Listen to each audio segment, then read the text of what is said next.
Hi guys, 10 പൈസ ചിലവില്ലാതെ നമ്മുടെ സ്കിന്നിനെ lightening ചെയ്യാൻ വേണ്ടിയിട്ടുള്ള ഒരു അടിപൊളി സ്കിൻ വൈറ്റനിങ് ക്രീമിൻ്റെ റെമഡിയാണ് ഇന്ന് നിങ്ങളായിട്ട് ഞാൻ ഷെയർ ചെയ്യുന്നത് കേട്ടോ. അപ്പോൾ അതിന് വേണ്ടിയിട്ട് ഞാനിവിടെ ഒരു ഇല എടുത്ത് വെച്ചിട്ടുണ്ട്. ഇത് നിങ്ങൾക്ക് കാണുമ്പോൾ തന്നെ അറിയും ഇതെന്താ സംഭവം എന്നുള്ളത്. എങ്കിലും നമുക്ക് ഈ ഒരു ഇല നമ്മുടെ വീട്ടിലില്ലെങ്കിൽ കൂടി നമുക്ക് അപ്പുറത്ത് പോയി പറിച്ചെടുത്തുകൊണ്ട് വരാം കേട്ടോ. അങ്ങനെ പറിച്ചെടുത്തിട്ടുള്ള കുറച്ച് ഇലകളാണ് ഈ കണ്ടുകൊണ്ടിരിക്കുന്നത്. ഈ ഒരു ഇല മാത്രം വെച്ചുകൊണ്ടല്ല നമ്മൾ ഈ ഒരു ക്രീം മേക്ക് ചെയ്തെടുക്കുന്നത്. ഇതിനകത്തേക്ക് നമ്മൾ കിച്ചണിൽ കിട്ടുന്ന ഒരാളെ കൂടി ചേർക്കുന്നുണ്ട് കേട്ടോ. അതെല്ലാവരുടെയും കിച്ചണിൽ അവൈലബിൾ ആയിട്ടുള്ള കാര്യമാണ്. അത് മേടിക്കാനായിട്ട് നമുക്ക് അപ്പുറത്ത് പോകേണ്ട കാര്യമില്ല കേട്ടോ. അപ്പോൾ ആ ഒരാളെ കൂടി വെച്ചിട്ടാണ് നമ്മൾ ഈ ഒരു സ്കിൻ വൈറ്റനിങ് ക്രീം തയ്യാറാക്കി എടുക്കുന്നത്. അപ്പോൾ ഗൈസ്, നമ്മൾ ഇത്രയും നേരം കണ്ടുകൊണ്ടിരിക്കുന്ന ഈ ഒരു ഇല നമ്മുടെ കൊയ്യാക്കയുടെ ഇലയാണ് കേട്ടോ. പേരക്കയില്ല, അതിൻ്റെ ഇലയാണ്, ലീഫാണ് എടുത്തിരിക്കുന്നത്. അത് നമുക്ക് നല്ല മൂത്തതായിട്ടുള്ള ലീഫും പാടില്ല, എന്നാൽ ഒരുപാട് പിഞ്ചും പാടില്ല, ഇടത്തരമായിട്ടുള്ള ലീഫുമാണ് എടുക്കാനായിട്ട്. അപ്പോൾ നിങ്ങളത് പ്രത്യേകം നോട്ട് ചെയ്തിട്ട് വേണം പറിച്ചെടുക്കാനായിട്ട് കേട്ടോ. മൂത്തയില എടുത്ത് ആരും ഉപയോഗിക്കരുത്, അതുപോലെ തന്നെ പിഞ്ചയില എടുത്ത് ഉപയോഗിക്കരുത്, ഇടത്തരം. ഓക്കെ, അപ്പോൾ അത് ഞാനിതുപോലെ എടുത്തിട്ട് നന്നായിട്ട് കഴുകി ഇവിടെ വെച്ചിട്ടുണ്ട്. ഇനി നമുക്കിതൊരു മിക്സി ബൗളിനകത്തേക്ക് അല്പം വെള്ളം കൂടി ചേർത്തിട്ട് നല്ല രീതിക്ക് അരച്ചെടുത്തിട്ട് വരാം കേട്ടോ. അരച്ചതിന് ശേഷം നമ്മളിത് അരിപ്പ് ഉപയോഗിച്ചിട്ട് അങ്ങ് ഫിൽറ്റർ ചെയ്യുകയാണ്. നമുക്കിതിൻ്റെ പിശടും കാര്യങ്ങളൊന്നും വേണ്ട, അതിനകത്തുള്ള ആ ഒരു എക്സ്ട്രാക്റ്റ് മാത്രം മതി, നമ്മുടെ ആ ഒരു ലീഫിൻ്റെ ജ്യൂസും മാത്രം മതിയാകും. അപ്പോൾ ഞാനിത് കംപ്ലീറ്റ് ആയിട്ടും ആ ലീഫിൻ്റെ ജ്യൂസ് കൊണ്ടുവന്നിട്ടുണ്ട്. ഇനി നമ്മൾ ഈ ഒരു ജ്യൂസിനകത്തേക്ക് ഞാൻ നേരത്തെ പറഞ്ഞ നമ്മുടെ കിച്ചണിലത്തെ ആ ഒരു ഇൻഗ്രീഡിയൻറ്റ് അതുകൂടി ചേർത്തിട്ടാണ് നമ്മൾ ഈ ഒരു ക്രീം മേക്ക് ചെയ്തെടുക്കുന്നത് കേട്ടോ. അപ്പോൾ ആ ഒരാളെ കൂടി ചേർക്കാൻ പോകുന്നത് അത് വേറെ ആരുമല്ല, നമ്മുടെ പൊട്ടോറ്റയാണ്, ഉരുളക്കിഴങ്ങാണ്. ഉരുളക്കിഴങ്ങിൻ്റെ സ്റ്റാർച്ചാണ് ഞാനിവിടെ എടുക്കുന്നത് കേട്ടോ. നമുക്ക് സ്റ്റാർച്ച് എടുക്കുന്നതിൻ്റെ വീഡിയോ ഞാൻ ഒരുപാട് ചെയ്തിട്ടുണ്ട്.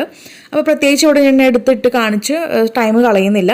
ജസ്റ്റ് സ്റ്റാർച്ച് എടുക്കുക കേട്ടോ. ഉരുളക്കിഴങ്ങിൻ്റെ ആ സ്റ്റാർച്ച് ഉപയോഗിച്ചിട്ടാണ് നമ്മളിത് ചെയ്തെടുക്കുന്നത്. അപ്പോൾ ഈ ഒരു സ്റ്റാർച്ചും നമുക്ക് കിട്ടിയിരിക്കുന്ന ഈ ഒരു ജ്യൂസും ഈ ഒരു കൊയ്യാക്കയുടെ ലീഫിൻ്റെ ആ ഒരു ജ്യൂസും കൂടി മിക്സ് ചെയ്ത് വെക്കുകയാണ്.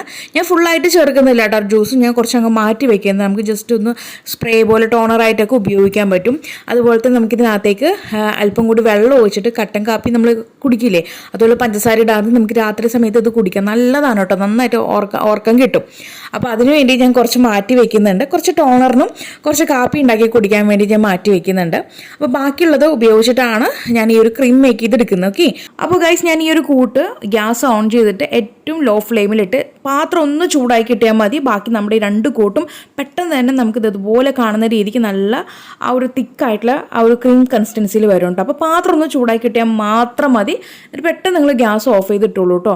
ഈ രീതിക്ക് നമ്മൾ ചെയ്ത് വെച്ചിട്ടുണ്ട്. പിന്നീട് ഇതിനകത്തേക്ക് നമ്മൾ തണുത്തതിന് ശേഷം, നമ്മുടെ ഈ ഒരു കൂട്ട് തണുത്തതിന് ശേഷം അല്പം ഗ്ലിസറിൻ ആഡ് ചെയ്യുന്നുണ്ട്. ഞാനിപ്പോൾ ഈ കാണിക്കുന്ന അളവിൽ മാത്രം എടുത്താൽ മതി. ഒത്തിരി ഗ്ലിസറിൻ ആയിക്കഴിഞ്ഞാൽ നമ്മുടെ സ്കിന്നിൽ ഇറിറ്റേറ്റ് ആവും കേട്ടോ. അപ്പോൾ അതുകൊണ്ട് അല്പം ഗ്ലിസറിൻ ചേർത്ത് കൊടുക്കുക. 1/4 ടീസ്പൂണും താഴെയായിട്ട് ചേർത്ത് കൊടുക്കുന്നുണ്ട്. പിന്നീട് നമ്മൾ ചേർക്കുന്നത് നമ്മുടെ തന്നെ സ്വന്തം ബ്രാൻഡായിട്ടുള്ള ഷംനു ഓർഗാനിയുടെ ആവാരംപൂ ജെല്ലാണ് നമ്മളിവിടെ ആഡ് ചെയ്ത് കൊടുക്കുന്നത്. ആവാരംപൂ ജെല്ല് നമുക്ക് 1 ടീസ്പൂൺ ഞാനിതിനകത്ത് ആഡ് ചെയ്തിട്ടുണ്ട്. നിർബന്ധമില്ല കേട്ടോ, ഈ ഒരു ആലുവേറ ജെൽ ഇതിനകത്തേക്ക് ചേർക്കണം ഒരു നിർബന്ധമില്ല. നമുക്ക് ഗ്ലിസറിനും ഓയിലും ആഡ് ചെയ്ത് കൊടുക്കാം. പക്ഷെ നമുക്ക് ഈ ഒരു ആവാരംപൂ ജെല്ല് നിർബന്ധമില്ല, കാരണം നമുക്ക് ഓൾറെഡി ഇതൊരു ക്രീം കൺസിസ്റ്റൻസി ആണ്.